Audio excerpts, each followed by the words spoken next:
တို့တယောက်တည်းမနိုင်မှာဆိုလို့တယောက်ခေါ်ထားပြီအဲ့ဒါလေသမီးတို့သွားတော့အမေဘာတစ်ခုမှမလုပ်နဲ့နော်သူတို့လေးတွေကိုခိုင်သိလား ဒီမှာနေမယ်ဆိုရင်တော့ပြင်ကကျွေးတာပဲစားရမှာပဲအဲ့ဒါမှမစားနိုင်ဘူးဆိုရင်ကို့ဘာသာကိုပဲဝယ်စားလိုက်ပါမြက်လေ ဘာဖုန်းလေးမလို့သေးဘူးလား ဟုတ်တမီးတောင်းလိုက်ပါပဲဖွာ ဟဲ့ကောင်းလေအဲ့တော့ထားဦးပေါ့လေပိတ်ထားစမ်းပိတ်ထားစမ်း ဝမ်းလို့ပါလိုက်ပြီ ဟုတ်ပါပါတယ်ဖွာ ခုချိန်ကြီးကတိုက်ထားမှဘာဖုန်းလေးကြည့်လိုက်ရက်ရှင်ပါ လူတိုက်လဲပူးရစီကပုံမှာပဲတက်တက်သေးပတ်စံကြီးပေါ်နေကြတာ ဒီဆုံးမယ်လို့ပြောနေတာထား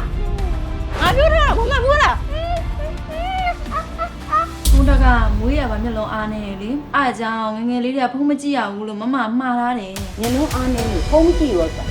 တာဒါဘာသူပြ နည်းနည်းတသားလေးကိုဖုန်းပေးမကြည့်ပါဘူးကွာ ဒဏ်ရာတွေပါလားဒီကကျခရီးဒဏ်ရာတွေဘယ်လိုလုပ်တာလဲ